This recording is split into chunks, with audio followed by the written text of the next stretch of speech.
All right, so I'm going to go ahead and get started here. Don't lose too much time. Thank you all for coming. Welcome to the History Department's talk this year. I am very pleased tonight to be the one introducing our speaker. I am Dr. Katie McDaniel, and I have been here long enough that Lauren was a student of mine, and now she is the teacher. So, Dr. Lauren Thompson is Dean, Professor, and Director of Ethnic Studies and Gender Studies at McKendree University in St. Louis, Missouri. But before she was a tenured professor with multiple publications and awards to her name, she was a history major here at Marietta College, where she distinguished herself in her classes and wrote some of the best and longest essay answers I've ever seen in my career. And I, for many years, kept a copy of one of her tests in my drawer. And when students wanted to know what a kind of perfect in-class essay test looked like, I would bring out Lauren's essay. Say, this is a full-point essay. Yes, that's great. Always very good. That's the dark, right? Right. Yes. All good, yes. Along with her studious talents, Lauren's greatest strengths were in her curiosity, her dogged pursuit of research, and her humanity. I remember her research project in my Age of Nationalism class on the Russian Revolution of 1905, and I knew that before I asked her that about it today, so I remember it from all those years ago. And of course, her capstone paper, in which she examined the experiences of African American students at Marietta College during the Civil Rights era, for which she reached out to interview alums, including members of the Board of Trustees, so that she could incorporate their memories into her final project. And I believe memory also features into this project as well. Very interesting way. She was also an energetic campus leader, serving in SGA and as Marietta College's student body president. After graduating from Marietta College in 2007 as a member of Phi Alpha Theta, the National History Honorary, Lauren worked for the National Park Service at Fredericksburg and Spotsylvania and went on to graduate school, obtaining her master's degree at West Virginia University in 2010 and her PhD at Florida State University in 2015. We were fortunate enough to have her teach for us here at Marietta College shortly after she finished her PhD and before she went on to a tenure-track position at McKendree University, where she subsequently has earned tenure and added directing the Ethnic Studies and Gender Studies program to her many duties. In 2019, she won the Dr. Martin Luther King Jr. Humanitarian Award, whose recipients, quote, demonstrate care and compassion, understanding and tolerance, humanitarian principles and ideals, civic engagement, and participation in service programs. It is notable that Dr. Thompson has been recognized for excellence in teaching almost everywhere she has taught, including most recently winning the 2025 United Methodist Exemplary Teacher Award and McKendree's biggest teaching award, the William Norman Gandy Teacher of the Year Award. At McKendree, she advises the Phi Alpha Theta chapter, as well as the first-year honorary Phi Eta Sigma, and is co-advisor of McKendree's Black Student Organization. Tonight, you're going to hear about Dr. Thompson's book project, which came out of her work at Florida State, where she expanded her expertise in Civil War history. Her book is Friendly Enemies, Soldier Fraternization Throughout the Civil War, published by the University of Nebraska Press in 2020. It has received accolades as, quote, a major contribution to the scholarly literature of the common Civil War soldier. James J. Boomall noted that, quote, in Friendly Enemies, Lauren K. Thompson documents hundreds of cases of wartime fraternization among Confederate and United States soldiers that occurred in every theater of the conflict. By doing so, she dismantles the idea that fraternization was a post-war construction and broadens explanations of how citizen soldiers navigated the vicissitudes of civil war. Through assiduous research, Thompson finds that the rank and file informally met for a variety of personal reasons, but ultimately did so to ameliorate the identity crisis created by the military hierarchy and the harsh realities of warfare, end quote. In his review, Nathan A. Marzoli writes that, quote, through her tremendous research and analysis, Thompson has successfully proved that soldier fraternization served a real purpose for those in both the United States and Confederate armies. Perhaps most importantly, she also demonstrates how it was possible for these soldiers to fraternize and yet still maintain their deep-rooted hatred for the other side. An interesting and fast-paced read, it stands tall and deserves a space on the bookshelf next to The Giants in the Field, written by Belle Irvin Wiley, Reed Mitchell, James McPherson, Chandra Manning, and many others. End quote. You are all in for a real treat tonight. Please join me in welcoming Dr. Lauren K. Thompson.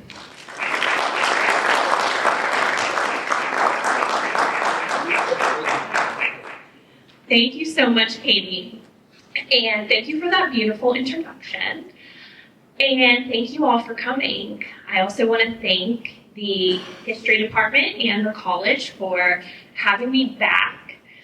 The last time I was here, it was 5 years ago. My friend was getting inducted into the Sports Hall of Fame for softball. So it's been a few years, and it was 10 years ago that I was a faculty member here for a year, and it was 19 years ago that I graduated. So that 1905 Revolution paper is 20 years old. So time honestly does fly, and what's so great about Marietta, Ohio, is as soon as I get off Interstate 77, I'm just transformed back into the 19-year-old, excited to see my friends, ready to go to class. And Dr. McDaniel talked me up as if I was this, brilliant scholar and this nerd. And I was, but I had a lot of fun here too. A lot of fun, a lot of stories.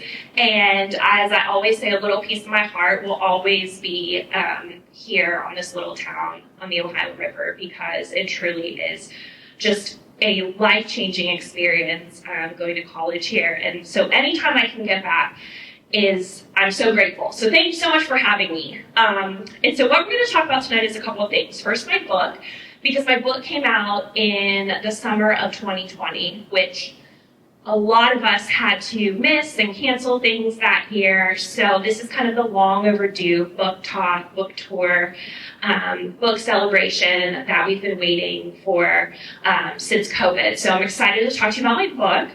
And I'm also going to tell you, especially for the students in here, about the journey I took in writing this book and how I went from a freshman in Katie's World Civ class, living on the 3rd floor of Elsie Newton Hall, to this very stage right here. So we're going to do a bunch of little things. So where I want to start first is, people always ask me, when did I get interested in history? And I am one of those kids that I just had an early passion. And even though people said, history is a hobby, or you should major in something that can make a lot of money, I said, no, history is what I want to do. It's what I love. And I never regretted that decision, and I'm living my dream right now. And that dream started very young, because I was fortunate to have a mother who really loved history. She was an artist, but I grew up in Pittsburgh, Pennsylvania, and my mom would always take us to places like Gettysburg, Antietam, Fort McKendree, Fort Necessity, Washington, D.C. And so every time we would go to one of these places, I would just light up, and I couldn't wait to get back to school and open my book and fast forward to that chapter in my history book to say, oh, that's where I've been. And so for my 13th birthday when would that have been? 1988. My mom was like, you're going to be a teenager. What do you want? I said, I want to go to the 135th reenactment of the Battle of Gettysburg. Needless to say, my friends were not excited about that. But I guess my mom was like, yes, perfect, right? Let's go, right? So the first picture I have up here is me at that 135th reenactment. This is full-blown mid-90s here. So up here, this is me as a teenager on one of the rocks in Devil's Den. You can see Little Round Top in the background. Even earlier than that, on this right side, this is my brother. He's a math person. You can see he's bored here, right? But my brother and I are in the sunken road at Antietam. And so I always love these trips because one of the things is learning about death and suffering and warfare and trauma.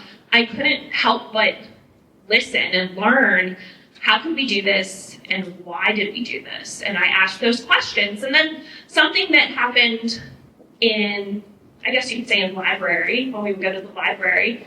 I'm a millennial, and so in the mid-90s, American Girl dolls were the thing, okay? And there were only 5 of them, and I read all 5 of their stories. But when I got to Addie's stories, she was an enslaved little girl in Virginia.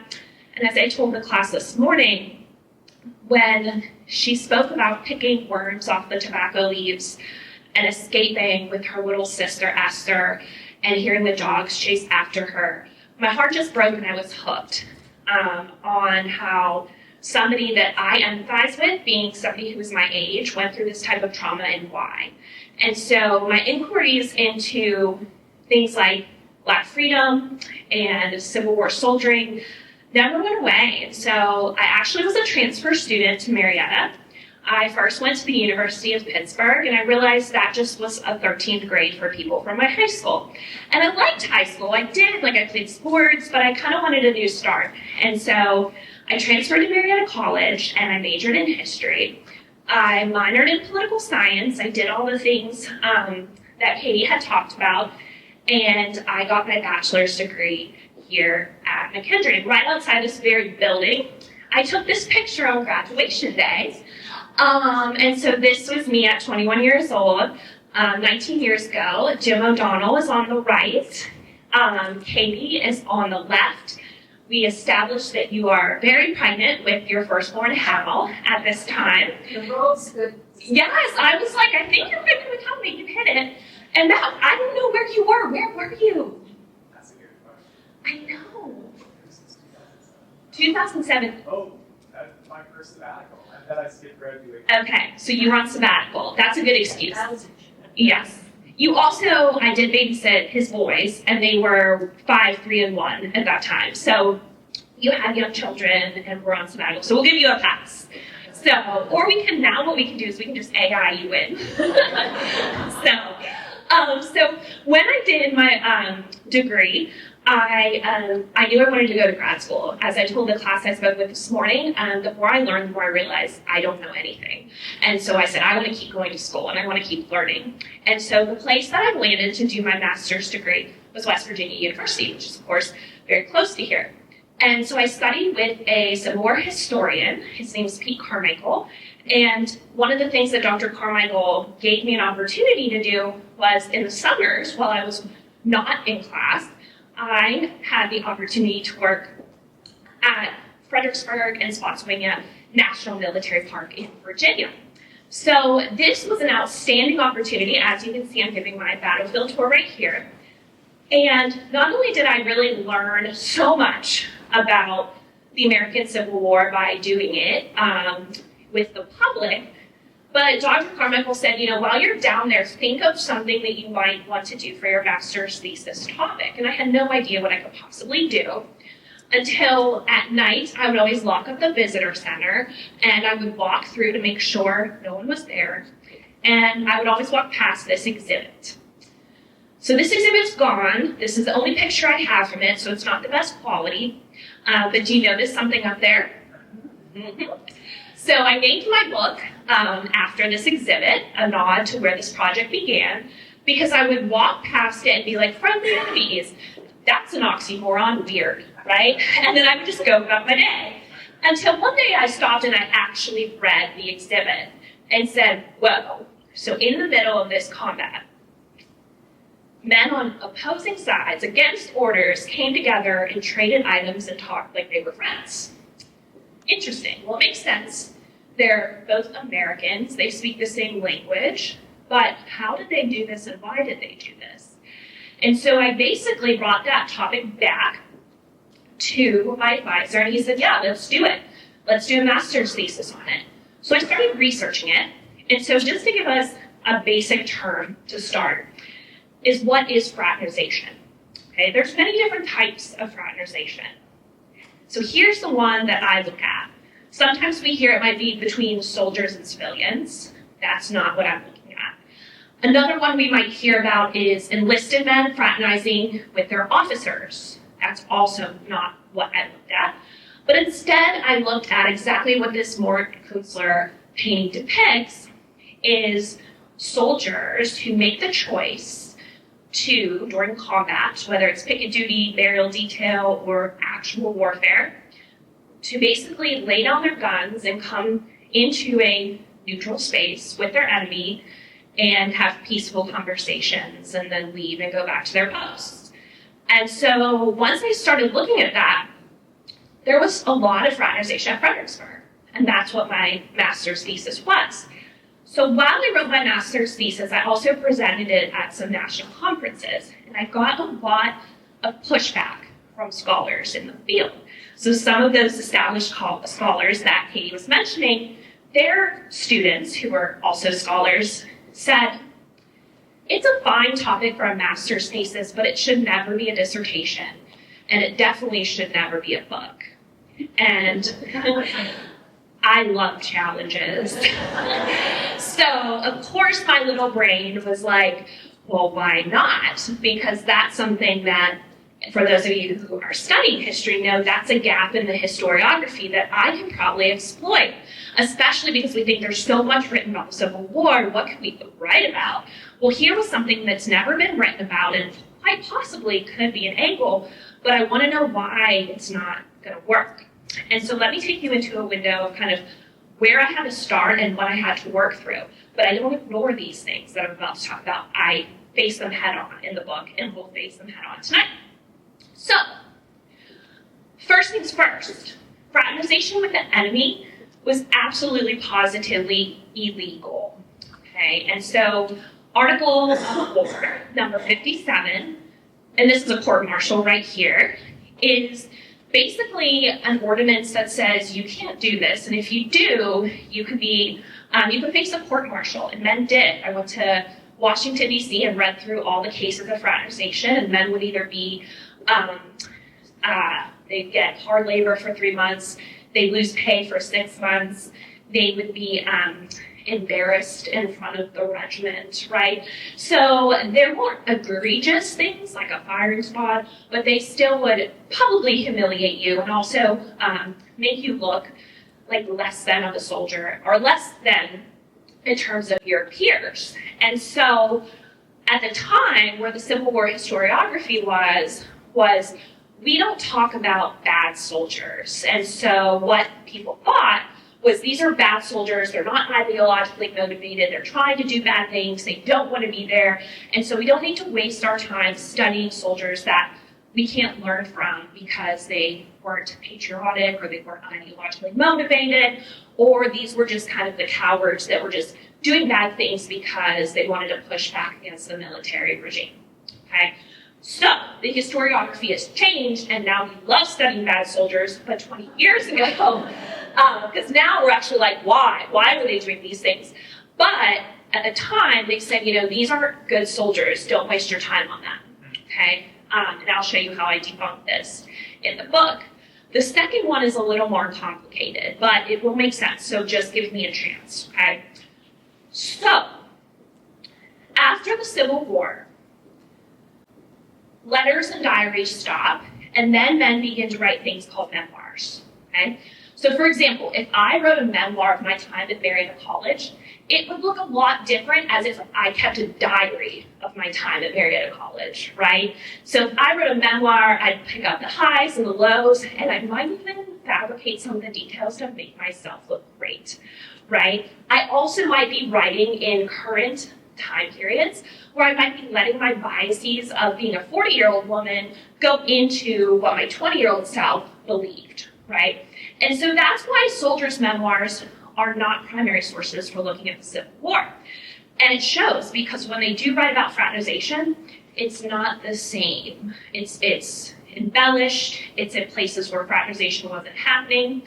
And a lot of their memoirs will then be basically privatized into these organizations that are going to make money publishing the stories, right? So if you follow the money, these periodicals of Civil War soldiers or Civil War veterans are going to make stories that make people feel a lot of things, right? And they're going to feel a lot of sadness and trauma and anger and anxiety, but they also want to say, let's make some feel-good stories.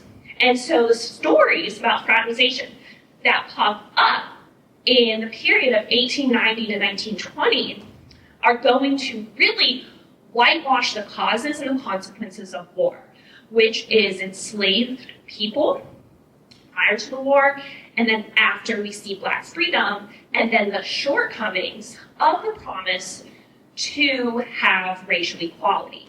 And so this picture kind of sums up what I just tried to articulate, is that at veterans reunions, we see grizzly veterans clasping hands over the bloody chasm at the same exact time that we see Jim Crow in its most virulent form with race massacres, lynchings. We also see the rise of the Klan to the height that it's never seen before. We see nativism, we see the Red Scare, we see immigration shut down, and so we see kind of this period where we say, the Civil War wasn't that bad. See, we got along.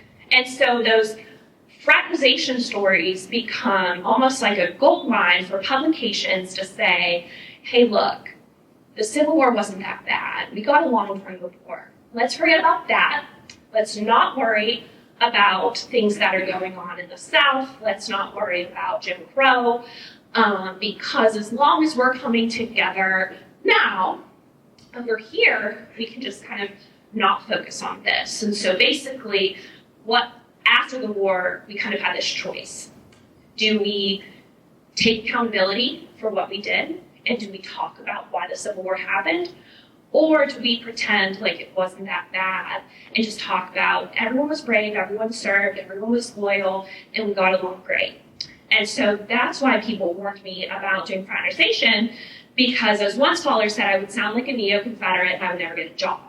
Okay, so flat out, people were saying, if you write about this stuff, that's the stuff that makes people feel good, but it's not real history. And that shows in popular Hollywood too. So up here I'm going to show two scenes from two very famous Civil War films.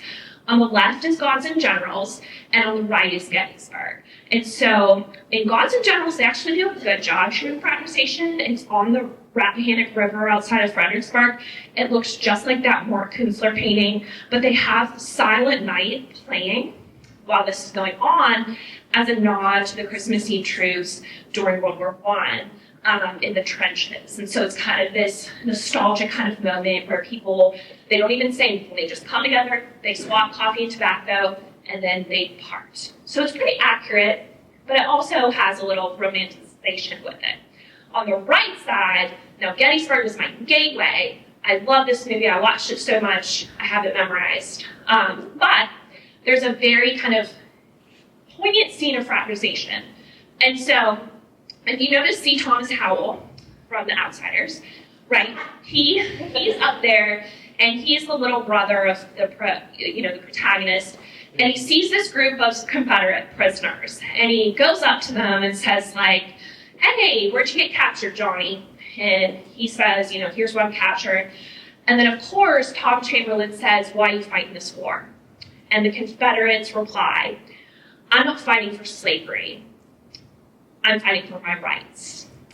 I'm fighting for Southern rights, Southern independence. I'm not fighting over slavery. That doesn't matter. And so that kind of chose that line of, we were fighting for Southern independence. That was it. Let's not talk about what the war was really about.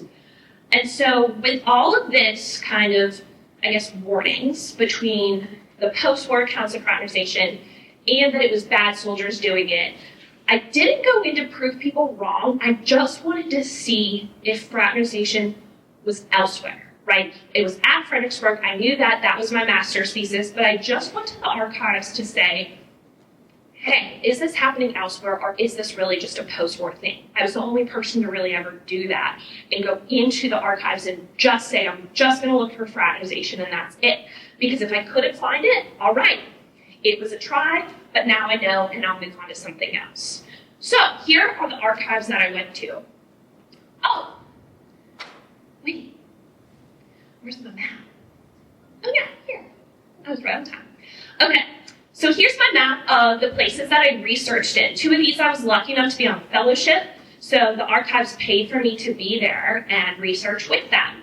And so you can see I really hit the East Coast, so Philly, New York, DC, and Richmond were some of my biggest places, and then Carlisle, the Army War College in the middle of Pennsylvania. And then you can see across the South, Atlanta, Jackson, Hattiesburg, Montgomery, Savannah, and then when I was at Florida State, I went to Tallahassee. And so I started to try to see, like, who was a fraternizer? Did it happen other than Fredericksburg, and what did these accounts look like? And oh, Nelly, was I surprised at what I found. So I found that fraternization, I found accounts of fraternization from Bull Run in July 1861 all the way through after Appomattox, all the way into, June of 1865. And so I had so many accounts of fraternization, and I was like, where can I focus on? And so I made 2 rules. 1, they can't be prisoners of war, because that's a different type of, if you're a prisoner of war, you might be acting differently to get favoritism or something like that. So that was my first rule. And the second rule was that they had to be wartime accounts, so it had to be happening as is. So it was a letter or a diary, and it had to be somebody who's active duty. And so once I started to do that, I realized here are what I call the hot spots of fraternization. Where and when did it happen most frequently? So whenever armies are together for long periods of time, when I first started this project, people would always ask me, tell me about fraternization in Gettysburg. I was like, well, the armies were only there for 3 days together, and you know what happened. And then we kind of skedaddled, and there wasn't much fraternization. But if you look at the dot here, which is Vicksburg, Mississippi, the armies were faced opposite one another for 6 weeks. Okay, so that's going to be a hot spot. My other hot spots are Chattanooga, Tennessee, which is the 3rd dot here in southeast Tennessee, Kennesaw Mountain in Sherman's pursuit into Atlanta, and then the siege of Atlanta, Fredericksburg, where I've already been, and then Petersburg, Virginia. And so once I started to basically look at those dates and soldiers who fought there, it opened up a gold mine of accounts of fraternization. And so before I tell you what those accounts said about it, let's talk about who was a fraternizer. And so here are some of the statistics of my study. I looked at 500 soldiers' letters and diaries. So what that means is if I started to look at it and said, okay, this is a complete record and they fought at those places, I sought out to read the whole thing. And so when I did that, sometimes I would come across fraternization, sometimes I wouldn't. But out of those 500 letters and diaries, I had 150 soldiers wrote about fraternization. And so that was a really good statistic for me to work with, because just because they didn't write about it didn't mean that it didn't happen. But if I had 150 soldiers' accounts where they talked about fraternization, this was great evidence to start looking. And so here's some of the other, demographics of who was a fraternizer. So I have U.S. soldiers representing 19 states, and then Southerners from 10 of the 11 Confederate states. The only one I didn't have was Arkansas. Now, again, I'm not going to these states to specifically look, but I can, find fraternizers from all of these places. So it wasn't just men in Virginia, it wasn't just men in Georgia, it was men from all over the nation. As I said before, they're all on active duty.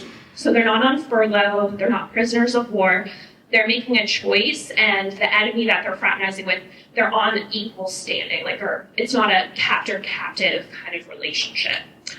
So 70% of the 150 took part in fraternization, and then 30% wrote about them.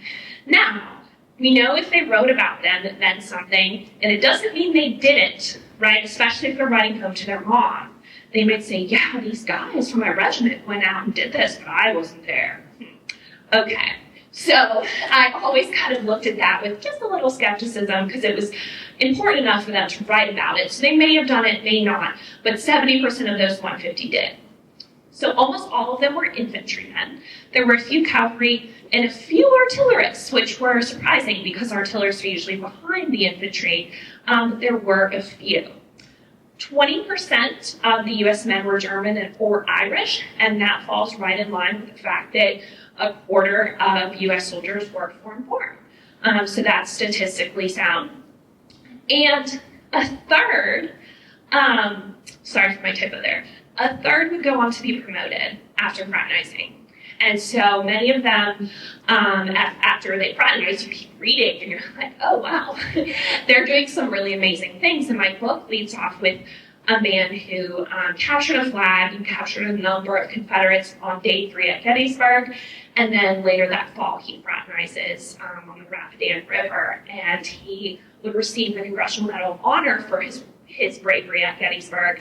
And then again, a few months later, fraternizes. So this kind of put like a feather in my cap where it's not just bad soldiers, right? These are actually committed, very ideologically driven soldiers that would go on to lead their regiments if they survived into the later years of the war. 80% were volunteer soldiers, okay? So this was another thing. They thought these were the draftees who were doing bad stuff. No, 80% of the soldiers who fraternized were in fact volunteer soldiers. And then all were white men. And so we'll talk more about race later, but yes, all were white men who fraternized. And you can probably guess why, but we'll really dive into that here in a little bit. And so these were kind of the demographics of the fraternizers. And so when I started reading their experiences, I learned a lot. And I kind of put them into 3 camps, into this question of why would a soldier risk his life and his standing in the army to break orders and meet with the enemy, who moments later, in most cases, he was trying to murder, right? I shouldn't say murder because it's their duty, right? But they were trying to weaken that enemy line, or they were trying to, win the day, and that includes loss of life for their enemy combatants. So, the first way in which we see soldier fraternization is for trade. And this is the most basic type of what we can think of Maslow's hierarchy, is our needs to be met. And so when we're on picket duty, we're freezing and we can't have a fire, and our socks are soaked and we're exhausted, what do we like? Something warm and something to keep us awake. But if you're a Southerner, because of the blockade, you haven't tasted coffee in a long time. Also for Northern men. You're also in need of a little energy, and you're also bored, you're also cold, and you would love some Southern tobacco. And so what men will do is walk in between the lines or send little boats across the river full of packages of coffee and tobacco to share these commodities, which they really couldn't afford or get as a private soldier, in order to help one another out. And so here's a direct quote from a private soldier in the 10th Illinois that says, "The Reds were very friendly and anxious to trade tobacco or something with us in order to get some coffee," right? And so when you look at this at face value, you think, wow, enemies were friendly to one another. They were interested, they were intrigued, they were bored, they wanted to chat. Absolutely. Sometimes men would say the Johnnies looked very cold, or the gangs looked really eager for our tobacco. But what was it really about? It was getting something for themselves, right? These men are very individualistic and want to survive. And if that can keep me awake and warm and not think of home and how I hate the way I feel right now, then that can make me live to fight another day, right? So these men are very pragmatic. So the very basic needs was for things like coffee, tobacco, food, whiskey, extra socks, clothes, crackers, hardtack, right?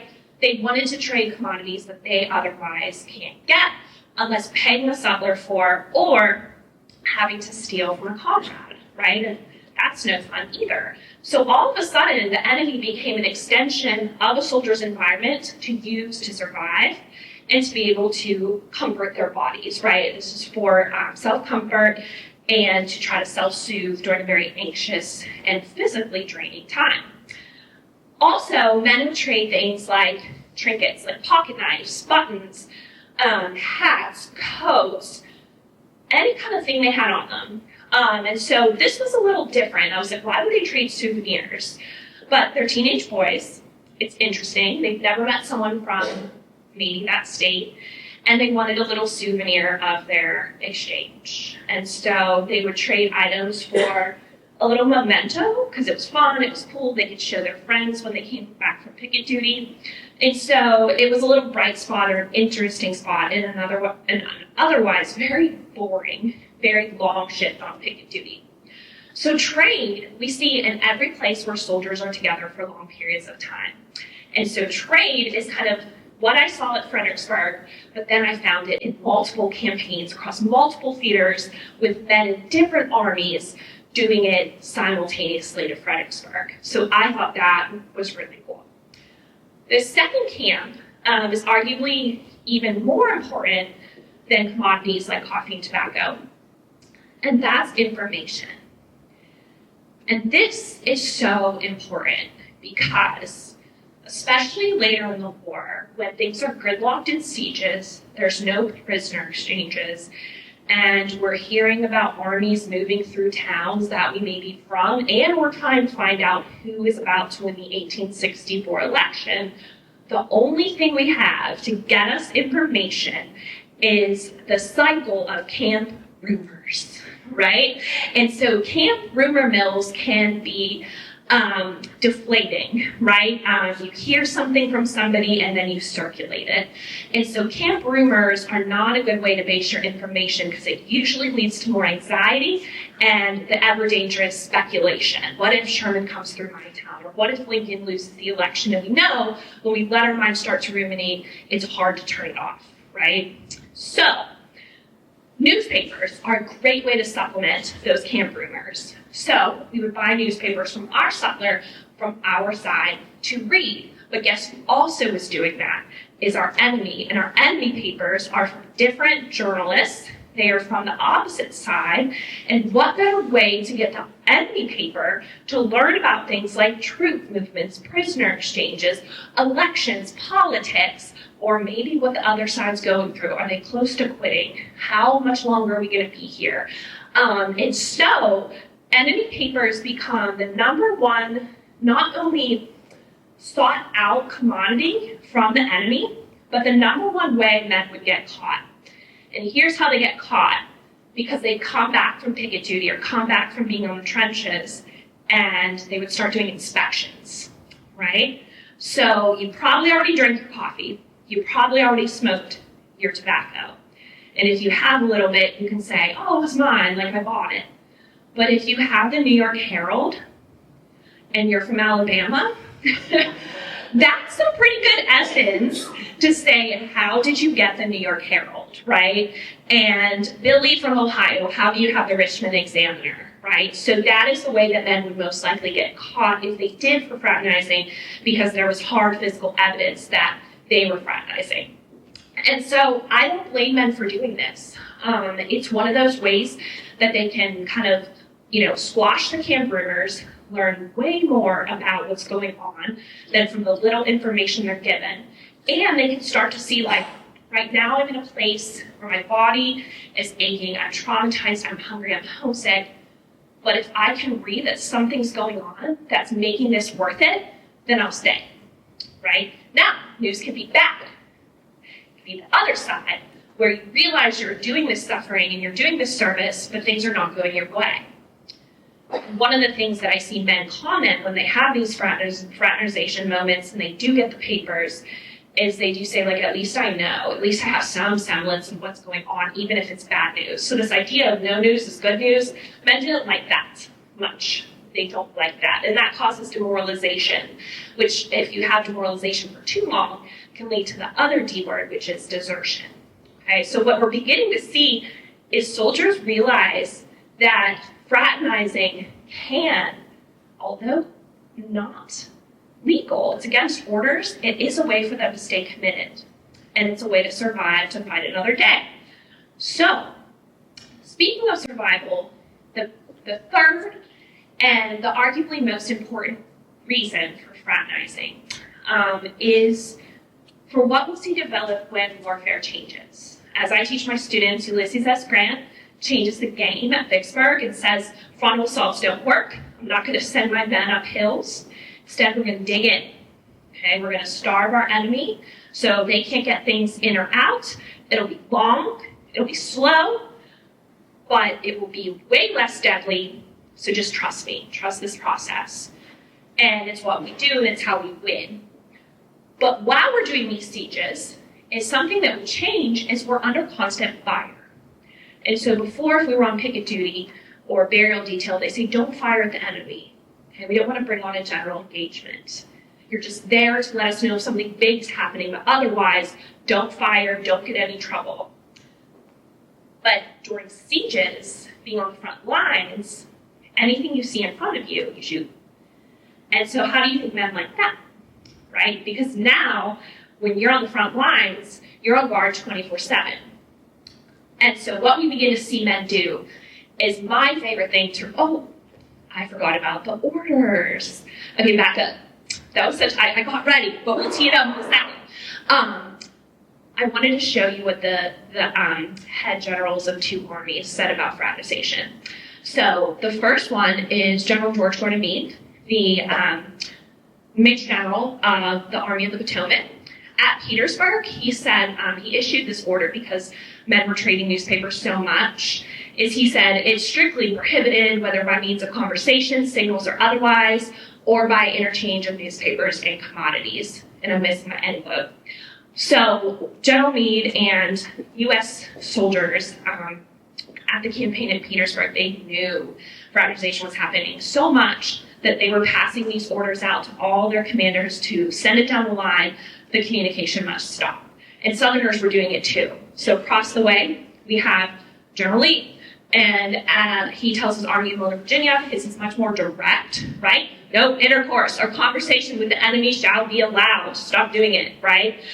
Because guess what? They're sharing secrets, right? They're sharing military intelligence. They're saying, oh yeah, we have no orders for today.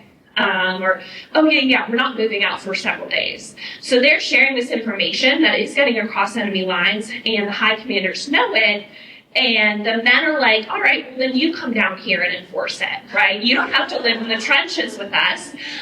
So come on down here and you tell them not to do it, because I'm going to keep drinking newspapers. But you can see that this is, again, evidence that this is widespread. It's happening so often, and that this wasn't just a post-war thing. All right. Tee me up again. The most important reason for fraternization, as why a soldier would do it later in the war, is to negotiate their own ceasefires. And this is powerful. So, during the early years of war, after a big campaign, soldiers would do a burial truce. So you come out to bury your dead. So that was an officer-initiated ceasefire. Then soldiers learn, well, what if we negotiate our own ceasefires, right? And again, the officers aren't out in the trenches, just the men. And so the men say, what if we just tell the enemy, hey, let's not fire on each other, let's just be calm, let's have a quiet day and relax, and then we don't have to worry about being shot by a stray bullet or popping our heads up. We can eat, we can wash, we can cut firewood, you guys do it too, and we don't have to live under this constant anxiety of a stray bullet. And men are all for it. And so, this is one of my favorite soldiers to read about.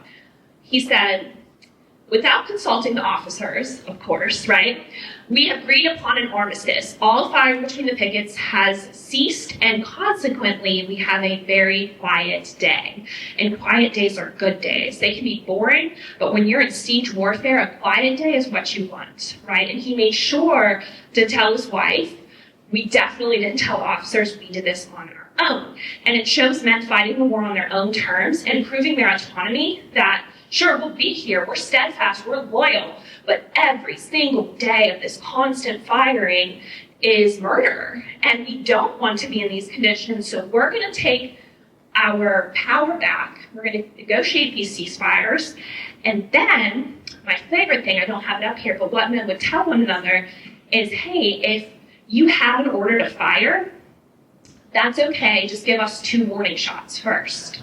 Yeah, so they would kind of tip them off, like, all right, officers here, we got to fire, but we're going to give 2 warning shots first. And so they're basically, they don't want to ruin the truce. And one thing that I read was wild is, I guess somebody was the officer of the day, and he wanted to come down and like show everybody he wanted a promotion.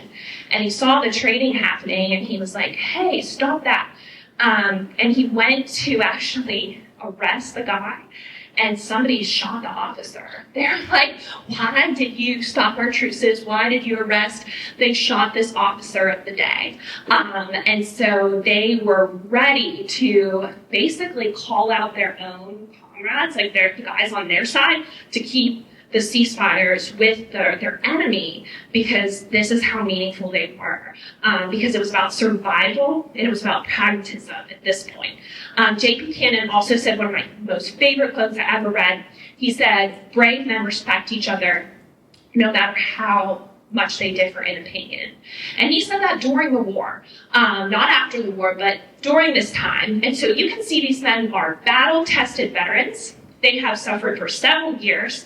At this point, they know how this thing is going to end. It's only a matter of time. And so at this point, everybody just wants to make it home alive. And they've seen their comrades die. They are traumatized, already showing signs of PTSD, or as they say, battle fatigue and melancholia. And so these men understand that the men across from them are feeling the same thing. So there is an element of empathy. And if we can work together with the enemy to survive, then let's do it, even if we know that we disagree on why we're here. And so ceasefires, I think, is the most compelling evidence of why fraternization happened, and that it did happen, in fact, throughout the war, for all of these reasons.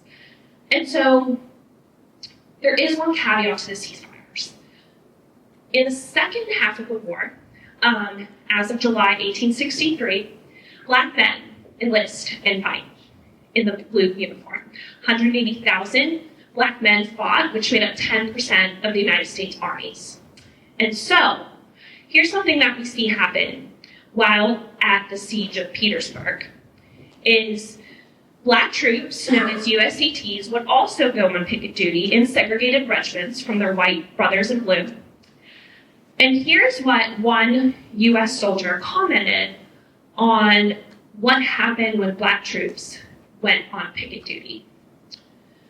And so what Samuel Pierce says is, although the rebel pickets and ours are in plain sight all the time, as our part of the line, we do not fire at each other. So he's noting what we've been seeing all along. But they are firing, meaning the rebels, are firing constantly, night and day, at each other about a quarter of a mile to the right of us, Negro regiments, Burnside's Corps. So when Black men went on picket duty, Confederates did not give them the amnesty. They did not trade. They did not cease fire, because obviously seeing Black men in uniform as their equal across that deadly space was a key indication that this war would be ending with the end of slavery and Black freedom. And so it was kind of this moment where we can tell what's going to happen in Reconstruction. And so I end my book with talking about how Reconstruction wasn't a watershed where we said, okay, the enslaved people are free, the U.S. is reunited, what kind of country do we want to be? Unfortunately, the story of Reconstruction and segregation and Black folk being relegated to second-class citizenship, we saw before the guns fell silent in Appomattox. And so soldiers who are fighting are already showing how this is going to play out. And so what I argue is that when we see Black troops enter the fight, it's a rehearsal for what we will see in Reconstruction. And so that way, in this study, I was able to address this, but through real life real-time accounts rather than the memory or the post-war accounts of the element of race and fraternization. And so seeing that this happens at the end is then kind of where I will revisit in the book the post-war accounts, right? And I talk about where they happened, the fallacies in them, and kind of why they were published for money and for purveying kind of, as we call, the lost cause narrative of the South, which absolves them of accountability and cause. And so when I do that, I think that's where I said earlier, I didn't hide from the feedback I got from scholars, right? They told me, you can't talk about post-war accounts. Oh, I do, but I do in the sense of I'm calling them for what they are. And I did show, I think throughout the book, is that soldiers are good soldiers. And what kept them as good soldiers was the ability to do small acts of resistance to show they remained in power, they could take care of their bodies, and if it happened to use the enemy, so be it, because I'm here to survive, and if the enemy includes my environment, then that's something that I will utilize. And so those kind of two things that I led with, I ended up proving. But it wasn't through the process, oh, I gotta prove these people wrong. It just kind of developed along the way. And so the takeaways from tonight are, A, if somebody tells you you can't do something, that is good to light a fire and give you some motivation, but do what you love. Don't try to do something to prove people wrong, because it's a lot of work to do a book, and I enjoyed it so much, and I loved reading about these men and writing and speaking about it. But if I would have came across something, if I didn't find the sources I did, I would have had to start over, or I would have shifted gears. But always let the research drive you.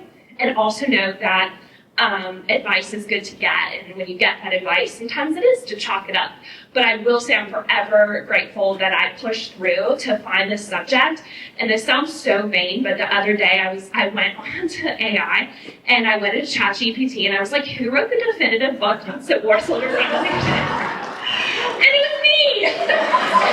So I was so excited that Claude knew that if you want to read about Civil War soldier fraternization, check LT's book out. So that, I think, was really cool in the process to know that sometimes if people say you can't do that or you shouldn't do that, that could be an opening. But don't feel like you have to do it if it's not there. That's my biggest, I think, nuance about that, especially for the younger folk in here.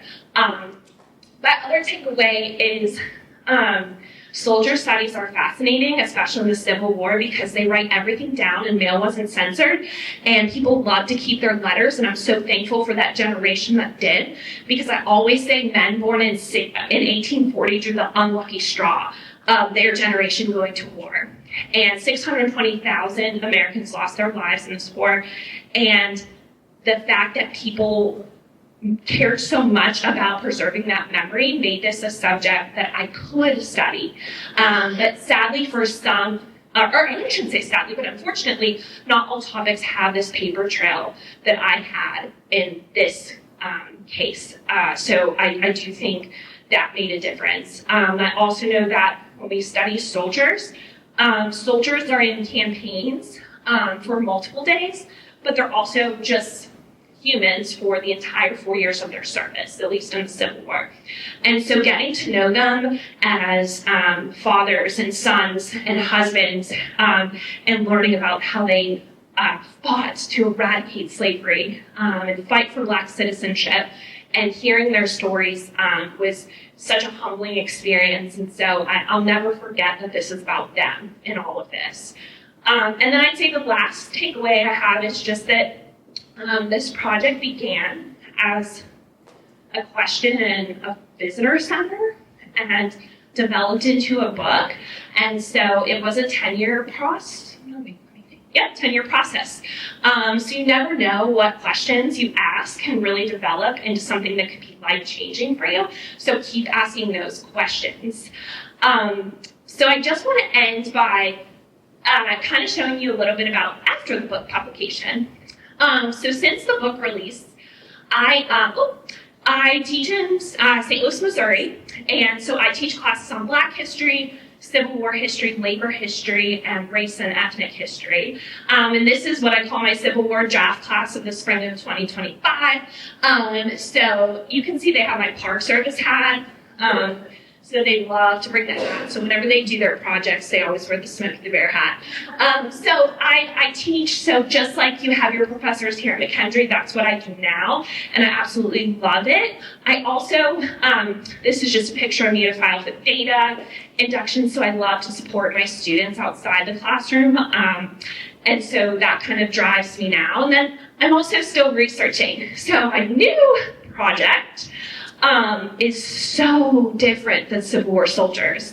It is actually on childhood and play spaces, so swimming pools, leisure spaces like playgrounds, parks, and youth sports, and the integration of those spaces, or lack of integration, in the post-World War II St. Louis urban area.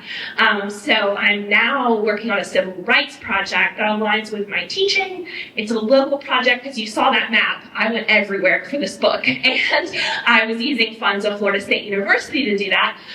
So I don't have that luxury now, so I wanted to pick a local project, and so my next book is roughly titled Race and Recreation in St. Louis, even jumping a century ahead, I still get the dates wrong, 1945 to 1980. And so that's kind of where my life is since the book release. And I have no idea where we are in time, but perfect time. I just saw the little clock up there.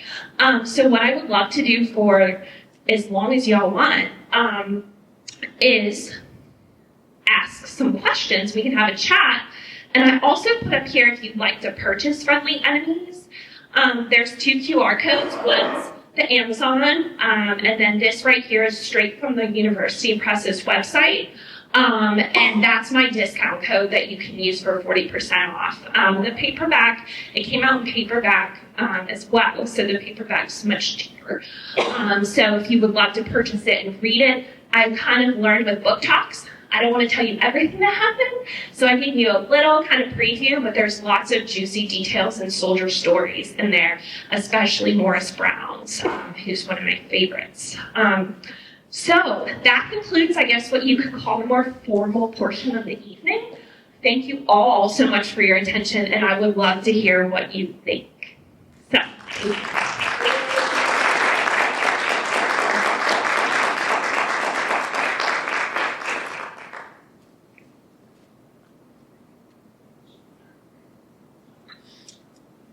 Yes. Yeah.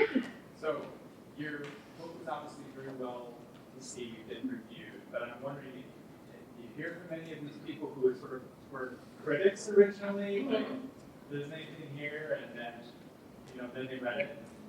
Repeat the question. Yes, so Matt's question is, I got a lot of praise for my book, but those initial critics about the book, have I heard anything from them? I was wrong. Yeah, accountability, right? So I did address both of these in my introduction, and I wouldn't say the scholars who told me that, but the scholars who wrote that fraternization was just a passing reference or was, a post-war trap. So I did call them out in the introduction, and not in an unfriendly way, but more of just like scholars have done, to say like, this is where I'm setting it up in my contribution to the field. But no, they have never, actually, wait, this is full circle. One of my reviewers was one of them. Okay. So let me explain what that means. Is we have a blind reader, okay? So I made a list of 12 different Civil War historians that could review my book.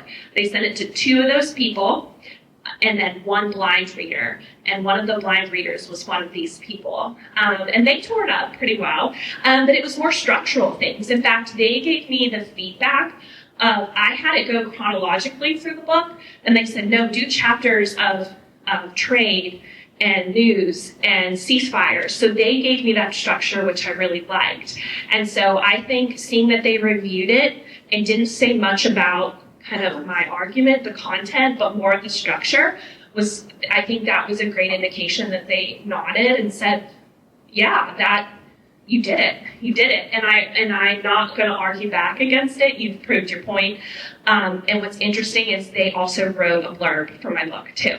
Yeah. So I went and asked them, I said, since you gave me such positive feedback with the review and I made those structural changes, would you like to write a blurb for it? And he was like, send me the manuscript. So yeah, so I was nervous in doing that, but it did come full circle. So good question. Yeah. Yes, Brandon. Yeah, Lauren, so thank you for that. And just for some of our students perhaps in the audience, when you're doing such a long book project, you visit so many places, there are probably times when you hit the wall or you got stuck on something. So maybe you could tell us like one of those moments and how you came into this morning. Yes, that's such a great question because you get stuck a lot. And it's overwhelming how much research you have to do. And, I'm not just doing this all day, every day, right? I was applying for jobs and teaching, moving. And there were two things. A lot of people do this, and I enjoy doing this, is we do writing accountability groups, which are cool. So get a group of friends, okay? Now what this is not is all sit around and complain, right? Because that can be like a slippery slope. But carve out one morning a month, get on Zoom, and before circulate a piece of writing and just get some feedback. And so sometimes getting feedback or that praise is almost like a mini conference, but you don't have to pay to go to it, or you don't have to, propose a topic and then get rejected and get more sad, right? You can just have those conversations. So having some feedback and praise and some ideas from outside eyes help because you're in the weeds, right? And so you don't have to wait till you present it or a big conference to get that feedback. You can use your friends and do that along the way. So that's number one. The other way is history, we study people, and that's an advantage. So anytime I felt disillusioned, or I felt like the imposter syndrome creep in, like, I really think I can do this, who am I to think I can write a book? I would just go back to the people I'm studying, right? And I'd be like, these are teenagers, and look at what they're going through. And so I would think about what they did. I would think about who they were. I usually go for long walks and just kind of think about that. And I tell myself, they didn't ask to have their history written about, right? They just did what was asked of them. And so if this is too much, then I move on from it. But I'm going to share their stories, and I'm going to do it well. And I'm going to do it in a way that I don't make it about me, right? So I kind of remember what my job as a historian is, and to share their story. And if that's too overwhelming, then I want to do them justice. And so I kind of just remember that we study people, and to go back to the people. And then if you read like what they're going through, I'm like, I have no reason to complain, right? It's great perspective. So I hope that gives two pretty good examples. Yeah. Yes, David. You answered one of my questions, which was, weren't these letters censored? And you said no. Yeah. So I wondered, why not? I guess we think of military life being very regimented, but was it not so much soldier indifferent than it was now? Well, it was very regimented. And that could provide, it's interesting because there's many ways that soldiers see this regimented lifestyle. Some see it as a way to prevent having an idle mind, right? Because our idle minds wander. And that's what a lot of officers thought at this time. If we drill, they won't be bored, right? But then for some, it made us feel like we're cannon fodder and we don't have control of our lives. And we are subjected to these, West Point officers, and they're wealthy and they have nice accommodations and their wives get to come visit them, and we're out here in the rain and the cold, right? And so it could go either way, and we see it happen in a range of responses. But I will say one thing that soldiers use as a way to self-soothe, and to process what they're going through is the regimentation of writing every day in their diaries or in letters home about their environment. And it's everything. They love to write about the weather. I think it gives them some, regularity. Like I get up and I talk about the weather in my diary, or I write about the weather at home.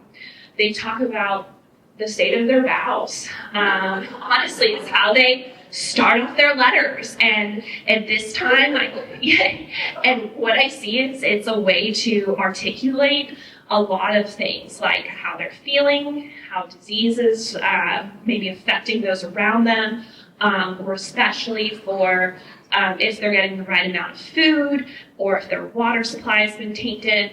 And so I think it's a way for them to keep a constant, almost like a journal for themselves about the weather and how they're feeling, and then their irregularities. And so at first I was like, why do they always lead with this? And then I realized, oh my gosh, this is for them to keep a record for themselves about how they're feeling, because more men died of the Civil War of disease than bullets. And so a real fear was dying in a hospital. Yeah, we think of a good death, right? And men were like, I do not want to die of dysentery in a hospital. And so their kind of cataloging of their environments were great, because they would talk about their vows, talk about the weather, and then they start talking about fraternization. And then they go back to the weather. And so things weren't censored, because I think if anybody did look at this mail, right, they open it, go, oh, weather vows again, send it home, right? So even if it was censored, right, or even if they were, I feel like fraternization would squeak by, because they usually didn't get to that in the letters I wrote or read until at least 3/4 of the way down. Because first it's like business as usual, here's how I'm doing. And so I love that question, David, because that's something that we don't really think about, but keeping just like a checklist of, okay, here's the weather, here's my vows, here's my friends, here's who got in trouble today. Like they're always talking about court-martials or where people are. And I think it's just a way to make sense of their world.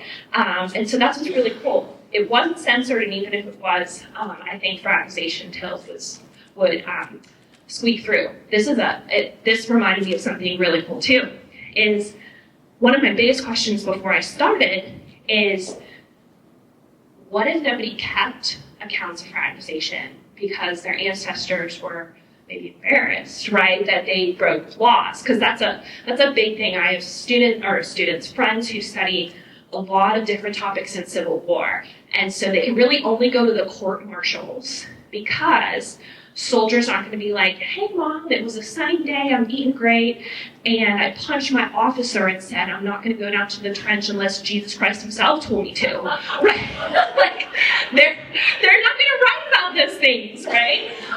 They're not going to say, hi mom, sorry, I'm court-martialed again because I was tending bar in the brothel with my colonel's hat on, right? Like, they're not going to write about these things. So that was my other fear, is like, they're not going to share these stories, so I'm never going to find them, right? But they do. And it's almost like they were proud of it, because it was business as usual. So that showed it was happening just as often as the weather, because they would write about it when it happened. It wasn't like, oh my gosh, I saw this wild thing today. I can't believe these guys did that. No, it was just, it's sunny. I got some newspapers. Johnny fraternized. I'm going to go to sleep. It was just a very kind of business as usual. So that told me, even if they were writing about it, they saw it, and it was definitely normalized behavior. Plus, they would never send this home to their families if they thought it was that bad. So these were all these cool findings I got to see, like, as I actually read through the letters. And what surprised me is, for as many scholars that go through the letters, I'm surprised people didn't see it sooner. But if you're looking for something as you go through these letters, they probably saw it, but just didn't keep tabs on how much it was happening. So I understand why it was missed with people doing other projects, but it's just interesting how often it came up. Ken, is your hand up? Yeah. Hey, Ken. How are you? I'm good. How are you? See, I had philosophy of sex and love with Ken. It's one of my favorite classes. so it seems like a small topic.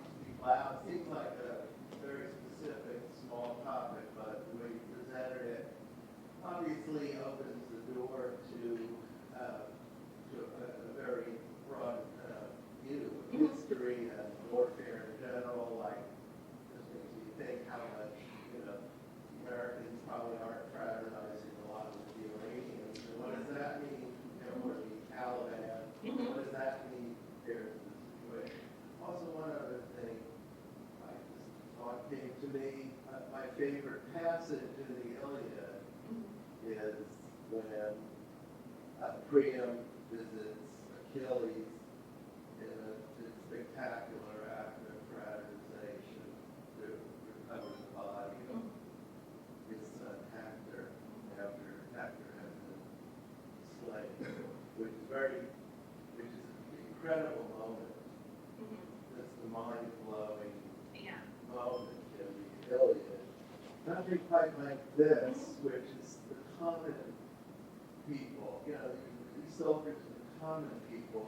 Must have been a lot of soldiers who were non-fraternizers also, that would have created the opportunity for a certain tension between fraternizers and non-fraternizers. And I wonder, sort of like drug users and non-drug users, whether they need to have dispensaries.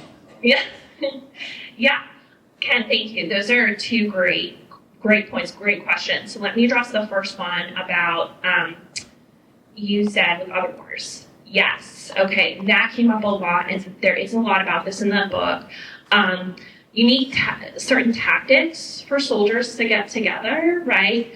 Now these soldiers were the same race, same religion, same country, same, values, and also same language, right? So we definitely see how this is a civil war in those aspects, and that's what made them able to fraternize in the first place, right? Plus, there's a very clear line during the American Civil War, mid-19th century, at least in the United States, is what is a combatant and what is a civilian. And that line will be blurred as we move throughout time. And so it wasn't easy in 20th century warfare to know that somebody was a civilian or somebody was an enemy combatant.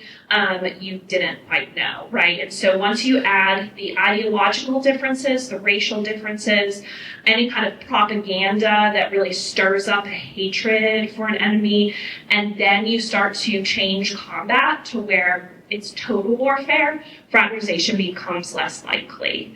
I love the story about the Iliad because I hope I didn't minimize this through what I talked about today, but we do see humanity happening, right, in these instances.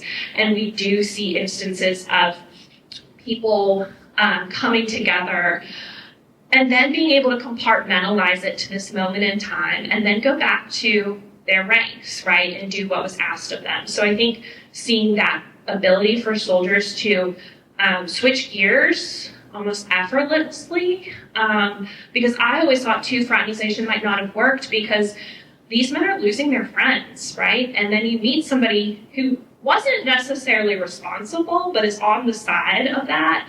And so what we begin to see is like there's the enemy who is, bad guys who we're trying to defeat. And then there's James from Alabama, and we can kind of pull him out as being an individual rather than this like enemy. So I think that's another way how these men were able to work or be able to do this. Okay, so the question about non-fraternizers, what I was expecting to see was men to call other men out, right? I was expecting them to write home like, I can't believe these guys did this. Like, what are they doing? I didn't find any of that, which was so strange because I thought, the rule follower is going to say, I can't believe these men in company C, they're out there trading the Rebs. Like, I couldn't believe they were doing this. Nobody really shunned their colleagues. And so not seeing, now again, I don't know, it could have happened, but I didn't see it. And that was kind of strange for me at first. So the only thing I could kind of analyze it to say is that it just happened so often that it no longer became a surprise. So yeah. Yes, ma'am. I'm having trouble with the ceasefires. Yes. Because I would think the officers every single time would say, no, you gotta go shoot. Yes. So how did they get away with it? Okay, good. I love this question. How did they get away with the ceasefires, right? So there's about 3 lines of trenches. So there's the main trench, then there's the reserve trench, and then there's the picket line trench, which is all the way up here. Okay, then the enemy's over here. So you have no man's land, picket trench, the front trench, reserve trench, and then guess who's back here? Officers, yes. So they are far from the front lines where the men in those picket trenches up in front are. So they know they're safe in their headquarters, and very rarely are they ever going to go down to that front trench because they know that's where sharpshooting can happen and they can get picked off, especially coming down with their staff and with their regalia on and their regimental flags. People will know there's an officer down there. So they were able, and this is where things get fun, they were able to say, oh my gosh, I can see through my glasses, there's fraternization. So they're going to say, hey, Major Taylor, go tell the Corps commander, or let's say this guy is the Corps commander, go tell the brigade commander down there that needs to stop. So he's going to tell the brigade commander, who's then going to tell the regimental commander, then he's going to go down to the company commander. So that's going to pass down through 5 men. I guarantee someone in that line, the closer we get to the trenches, is going to be like, that happens all the time. I don't really care if they do that. So eventually that order is going to fizzle out. Or, and I'm glad you asked this because that's when that order comes all the way down, then you have roll follower officer of the day that comes down and says, hey, I have an order from General Hancock that we need to stop this. And then the guys are going to go, okay, then you stop me, right? And then all of a sudden this guy kind of gets maybe bullied a little bit and shunned by his peers, and he goes, all right then, I guess I'll let it happen. And so basically, because that officer, that Corps commander is not going to go all the way down there, he's just going to pass it down the line.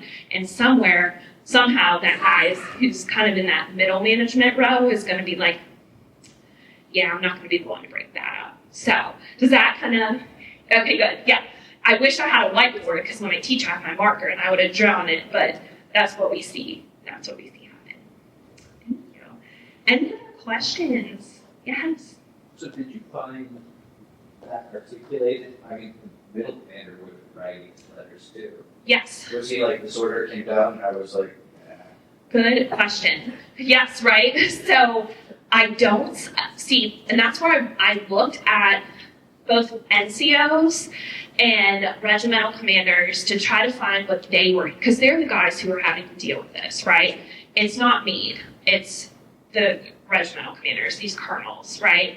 And their men on any given company is down in the front lines. So my goal was to figure out, which way did they flow? Did they turn a blind eye to it? Or did they really not know what was happening because these guys are doing such a good job, right, of covering it up? So that is where I couldn't find the written record. And what I realized is probably because if they vented about it, especially when they're running home to men, like brothers and fathers, they were very careful not to share information when they weren't doing a good job or being a good leader, if that makes sense. Because saying things like, these men aren't listening to me, they'll share that with one another verbally, but they usually don't write that home. Sometimes they'll vent to their wives, but when it comes to a male recipient, they like to say, everybody listen to me, right? And my men are all in line, right? They want to kind of play and perform that those things are going right. And I looked in many regimental commanders, especially at Petersburg, Atlanta, and Vicksburg, and I read their diaries, which are usually published, so they're easier to access. And I just didn't find much from them on fraternization. And so that's one of the biggest questions. Did the men hide it so well that they didn't see it? Or did they say, I'm going to turn a blind eye to it, but I don't want to admit it, but I'm not following orders? Yeah, and that's a great question, because I grappled with that.